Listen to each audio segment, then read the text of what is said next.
Bonjour tout le monde. Nous donc de retour pour ce parasha de Bishalach. Comme vous le voyez en vidéo, en chemise et en cravate, même si il n'y a rien qui est évident. Si, une chose qui est évidente, c'est que c'est d'un bracha qu'il s'agit. Un bracha de pouvoir avoir un minimum de normal dans la conduite. Alors dans Parashat Bishalach, le premier verset, Vahi Bishalach paro et ha'am v'lo nacham elokim derech eretz plishtim. Et ce fut lorsque Paro a laissé le peuple partir, il ne les a pas conduits derech eretz par le pays de Philistim, qui carofu parce que c'était trop rapproché. Et de crainte que le peuple se remet en question en voyant la guerre et voudra retourner en Égypte. Bishalach, lorsqu'il est laissé partir, c'est la traduction de certaines. Pourtant, la traduction littérale, Bishalach, c'est lorsqu'il a renvoyé. Bishalach, lorsqu'il a envoyé ou renvoyé. Alors, la question que se pose le Mefarshim, c'est que c'est pas Paro qui a envoyé. Paro, il a laissé partir par dépit, parce que après toutes les plaies, il ne pouvait plus se tenir. Alors pourquoi c'est marqué Vayi Bishalach Paro comme si c'est lui qui a laissé partir? Alors, je voudrais partager avec vous un phénomène connu, peut-être pas suffisamment relevé, c'est que dans le monde, quand il y a quelque chose qui réussit, chacun veut s'en approprier le mérite.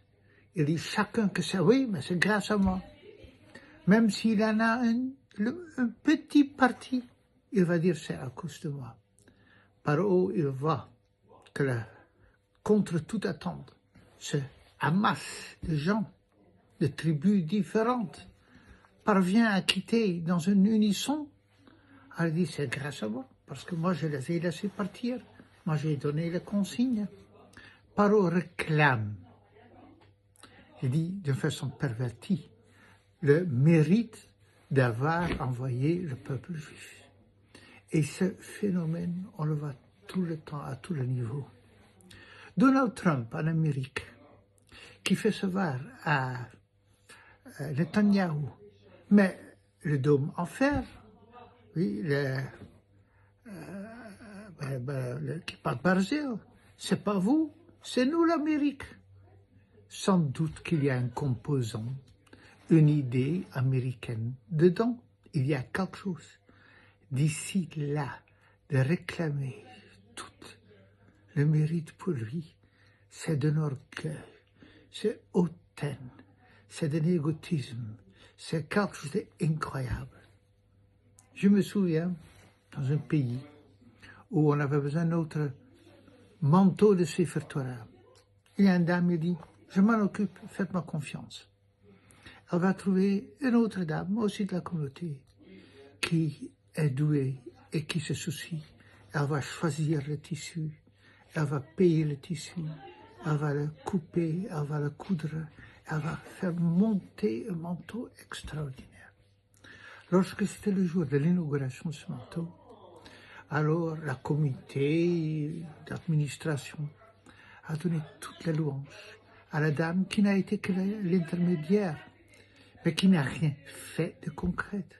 Et la dame a écouté toutes les louanges de ce qu'elle fait pour la communauté et comment elle a apporté ce magnifique manteau sans aucun gêne et sans même mentionner que le mérite y vient en majeure partie, en tout cas en grande partie, à une dame qui n'était pas tellement importante, une telle et une telle, une dame que je connaissais bien. Ça, c'est le même phénomène. On veut toujours être celui qui va être fêté à cause du bienfait de ce qu'on a fait. Et c'est ce qu'il faisait ici Paro. Très chers amis, Shabbat Shalom. J'espère que ce petit Dvar Torah vous donne de quoi réfléchir et de quoi être mis à l'aise, de grandir dans la Torah Mitzvot. À la prochaine, Bezrat Hashem.